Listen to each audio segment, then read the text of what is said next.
Hello! I don't think I've made it any secret that the Aurora 100 was one of my favourite quads of all time, pretty much. Even now it's in its Fear 100 frame. Still loving it. Could anything possibly compete with it? Maybe it can. Let's see. I've got today the Lizard 95, kindly supplied by Banggood for review, and it is a gorgeous little thing. It's made by Eachine again, so a lot of the stuff is similar. Very similar components in the stack, and the way it's set up is also similar. But it's a different little beast, slightly smaller, 95mm motor to motor.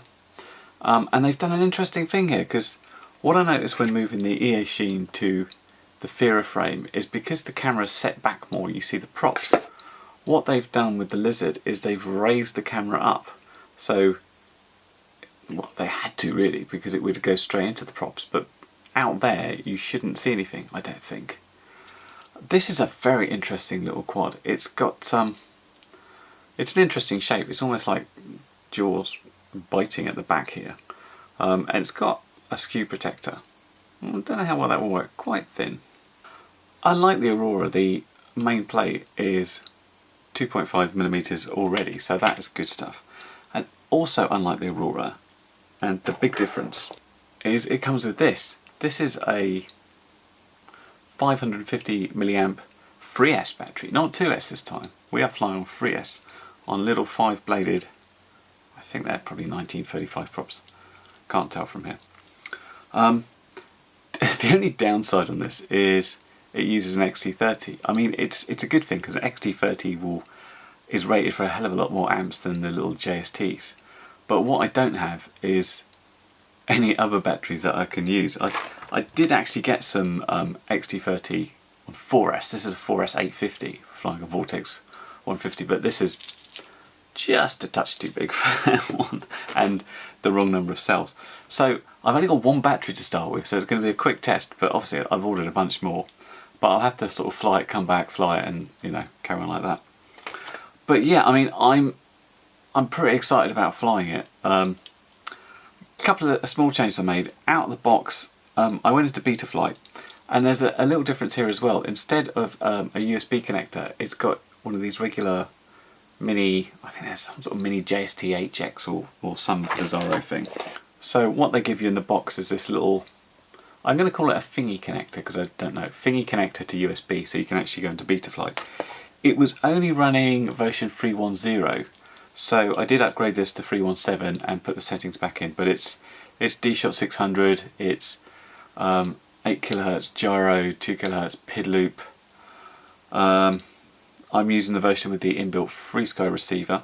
At the moment it's got the antenna downwards through this little gap there, which should keep it safe. I mean, I could go up and put it up here, but I might try it like that for now. It was slightly confusing about the battery. It's got these two little rods here, and the battery would kind of sit on there without really attaching to anything.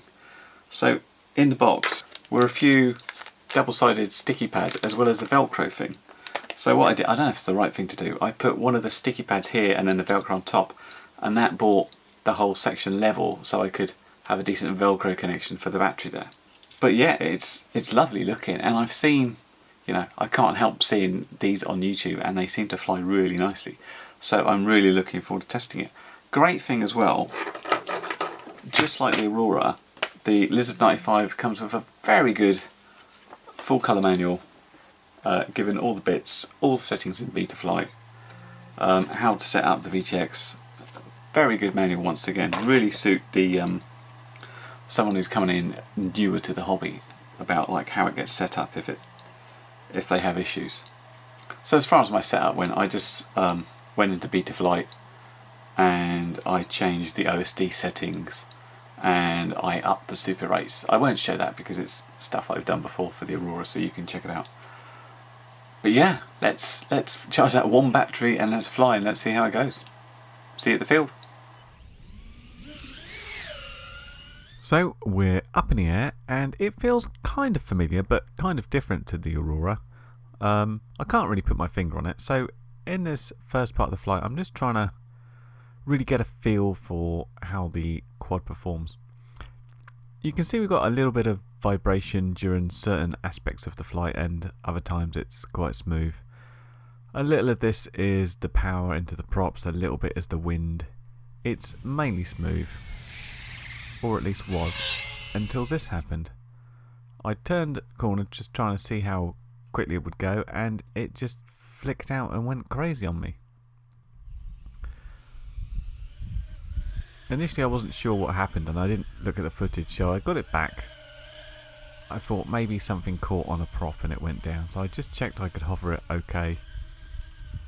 And everything looked okay, so I just figured maybe that balance lead got caught, or the power lead did, and took it up again.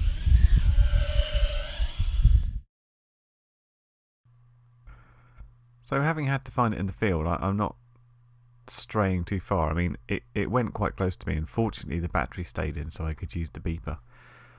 We noticed on this flight that it's a little bit more shaky, and that's because a bunch of the props got bent up on that last crash. I just kind of bent them back to a reasonable sort of straightness, but obviously it's a little bit unbalanced now, so some jello in the footage.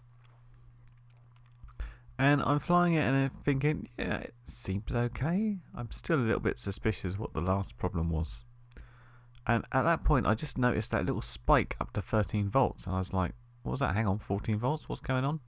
And look at that, it's up to 30 volts, going absolutely mental. What on earth just happened there? Well, I can't tell you how disappointed I am here. So looking forward to these, and I know people have had these flying fantastically out of the box. Why do I get the duff one? Obviously something really weird going on here. If you saw the voltage suddenly spike up, or at least the reported voltage, I don't see how that could be possibly true. So the situation here is I've got one broken prop, which is easy to sort out, but if you saw at the end of the last video, the video basically went blank, and just looking, the skew planar is now a very funny position in the front here, so it must have got through that gap. Now the worst of it is, of course, is that if you saw that the video went blank after that last crash, and I've still got nothing, I can see that the VTX comes on, but I've got nothing through the camera. So has the camera blown? I don't know. And why does the whole thing go crazy twice in a row? The only thing I can think of doing really is ripping this apart and seeing if we've got some obvious issues there, some sort of, I don't know what I'm looking for really. I'm looking for something that doesn't look right that I can hopefully fix. If not, I might have a duff board, I guess. Flight controller maybe. It's hard to say. I mean, the big spin looks like the gyro has gone completely, but that sudden voltage spike, or reported voltage spike's really a weird thing to have. I don't know what that is. Let's pull it apart, see what we get. So I'm just filming this bit with my phone, so I have to excuse the shakes. So I've got the all the bits apart, which is not particularly trivial because there are some pin headers. There's 3 here and 2 there, and these are actually soldered into the receiver here. You see we've got the 3 holes and the 2 holes where that goes.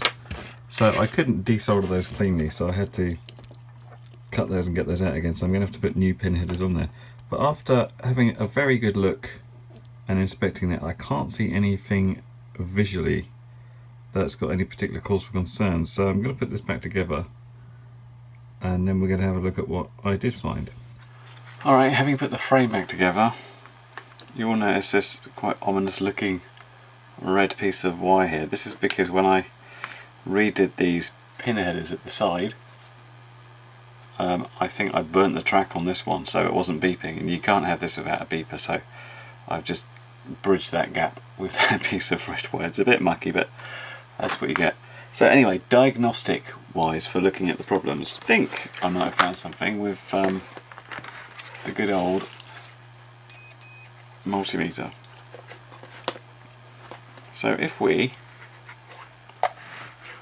that's the location, you can hopefully see it,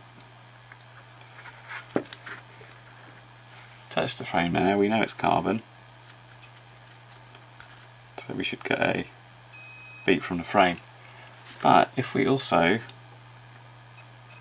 touch these motor connectors here, all down that side,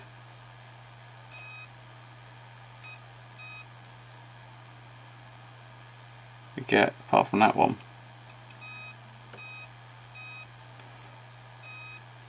we get motor wire shorts. So that would be the screws going up and touching the motor windings, shorting out on the frame, which can certainly cause a problem with motors and spin out. I'm not sure about this big voltage, but we'll have a look at those screws and see if they need swapping over. Meantime, the camera that definitely wasn't working, I spotted in here where it looks like it's stuck on a little bit of the bare cable there, and this is the blue wire. When I attempt to get continuity on that, I don't get it. It's over there exposed, but it's not getting to there, whereas the other lines, like here's the ground, which is that one, that's okay. So we seem to have a broken line here to repair. And at that point my SD card filled up, if you thought that was a little bit abrupt. So what happened then? Yeah, that was the problem. So I fixed the camera, I've put that back in. I took a look at the screws used here. Now this was interesting because the M2 5mm screws, which seemed too long. In the original Aurora, which had a 1.5mm frame, the screws were 3mm, so just 1.5mm going in. So when I upgraded that to the 2.5mm frame, I used a 4mm screw to have the same amount of thread going in. On these ones, that extra mil seems to be pushing up and hitting the motor wire. So I tried it with a 4mm screw, which I had 4 left over, and that looked good, but I didn't have enough. So what I've ended up doing is putting washers under the screws. I better show a close up here so you can see. So yeah, this seems like a weird one, and I wanted to ask because it would seem like a pretty obvious problem. If you've got a Lizard 95 and you're just happen to be watching this, can you take one of your screws out and tell me if you've got a 5mm or a 4mm screw? This is obviously just the thread part, not the head as well. That'd be the measurement. Because I had a quick look around and I saw an RC Groups review where someone was mentioning it used an M2 by 4mm screw, and I was like, well, why have they changed to a 5mm screw? Did they run out and just say, oh, let's shove this one in and see if it works? Because it doesn't work very well. It shorts everything out. But okay, it's ready to try again, so let's charge up that one battery and let's get back out to the field and let's see what happens. Here we are in the field again, and it's a very different day. I've literally just come out trying to beat the rain, which appeared just a little bit afterwards. And again, it's feeling okay, and I'm keeping a very close eye on that percentage value. But I'm just noticing here, I do a loop and it carries on. Now this was interesting for, well, 2 reasons. I wasn't instantly that worried because the way it went down was reminiscent of something. And also it didn't have that big voltage spike. Unfortunately, because it crashed yet again, all the props are bent and it's all a bit wet. I had to wait 5 minutes and sort of try and blow the water off it because that was shorting out on various bits, so it didn't come on for a while.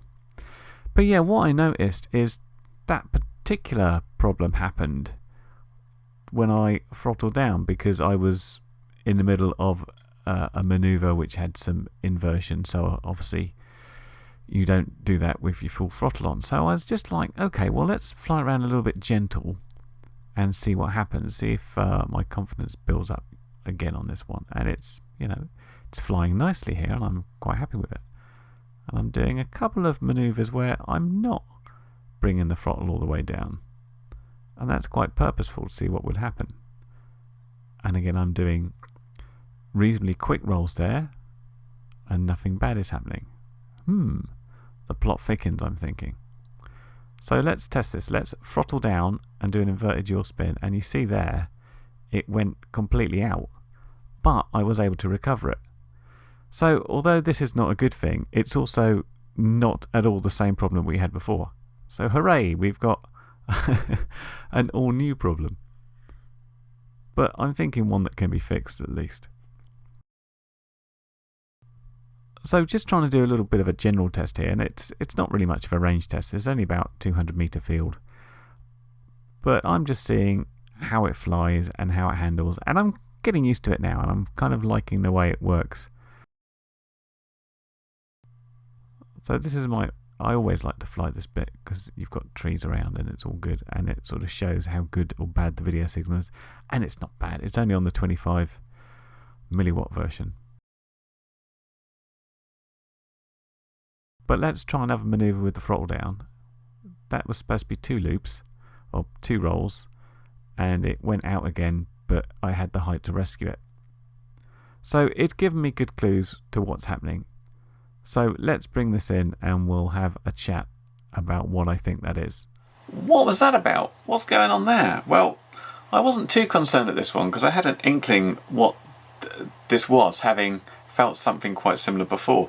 When I've had this situation where the copter's spinning out on a manoeuvre like that, well, in the case I'm thinking of, I did this without air mode being activated, and when that happens, if you spin and then you stop, because you've got no props spinning and no PID activated, it just carries on, but you can recover it, which I was able to do.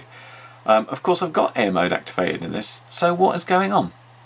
So I'm not going to go heavy into how air mode works here and what's going on, as I've got a video coming up on that eventually. But what I believe is happening here is that the minimum throttle for what D-Shot is using, which is different than how it was on One Shot 125, is basically too low and it's stalling. So instead of all the props spinning up, some of them aren't spinning, and then you'll get one which suddenly has this big pulse and the whole thing goes wobbling out. What's interesting is there's this value in Betaflight called the motor idle throttle value, and by default it's set to 4.5%. But I noticed on the Lizard it was actually set to 0, so when I upgraded I put all those settings back in again. So I'm going to up that percentage and we're going to refly it and see if that fixes the problem. So just before I went out to fly, I thought I'd better see if I could actually see the problem.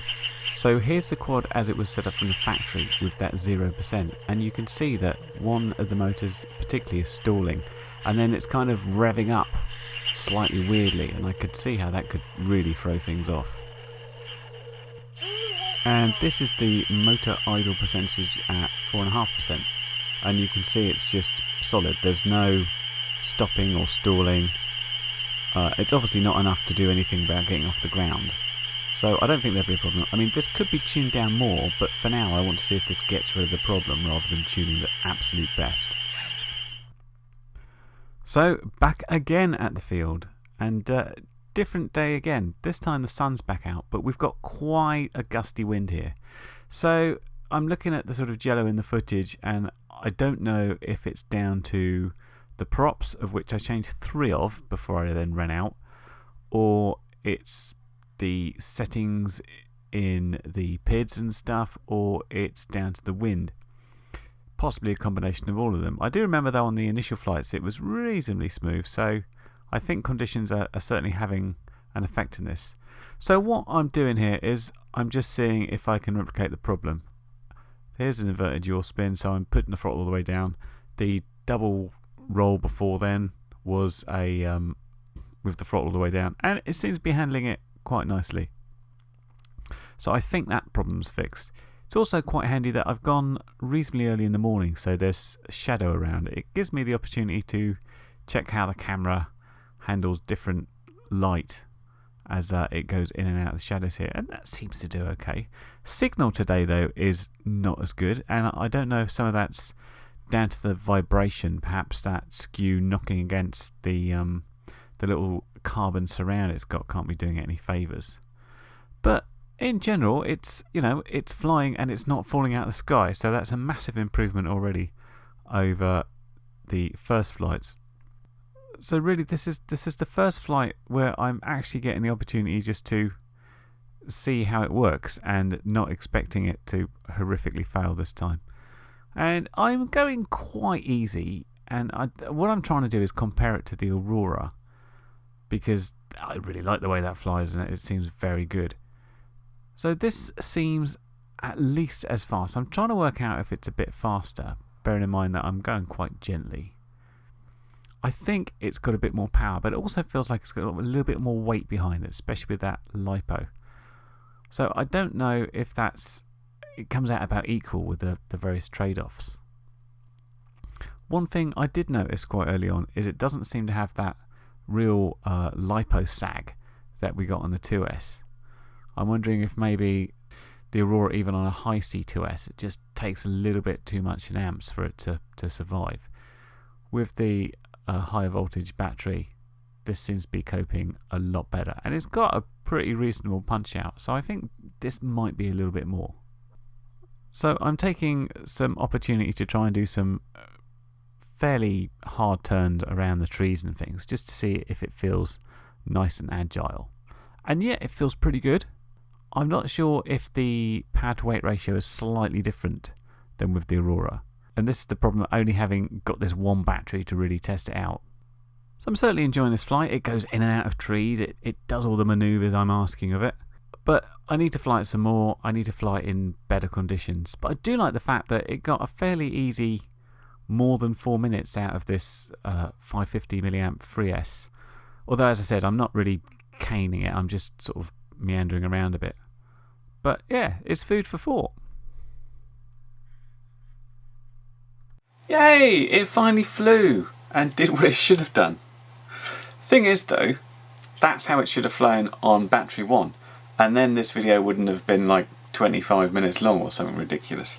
So yeah, it flies great, but it's somewhat unforgivable that it came from the factory with the wrong screws and bad settings in Betaflight, that I had to go in and spend hours diagnosing and finding and putting right again.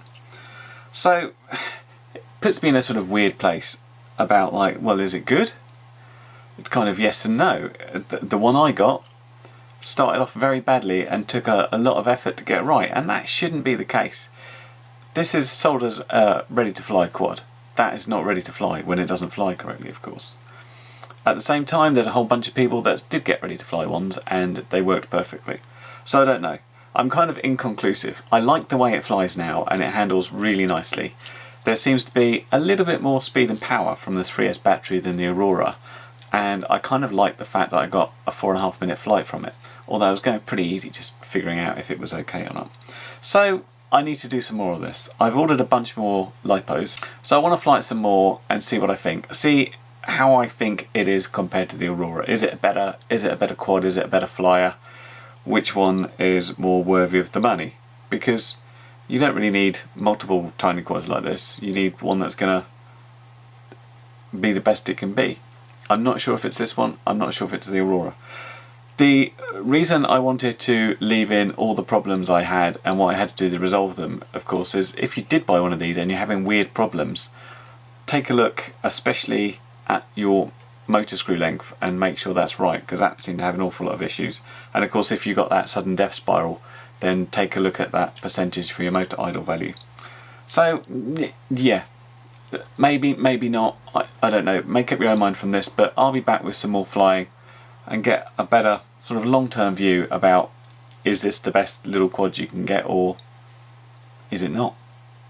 Anyway, links as always are down below, and I will see you in the next one. Bye for now.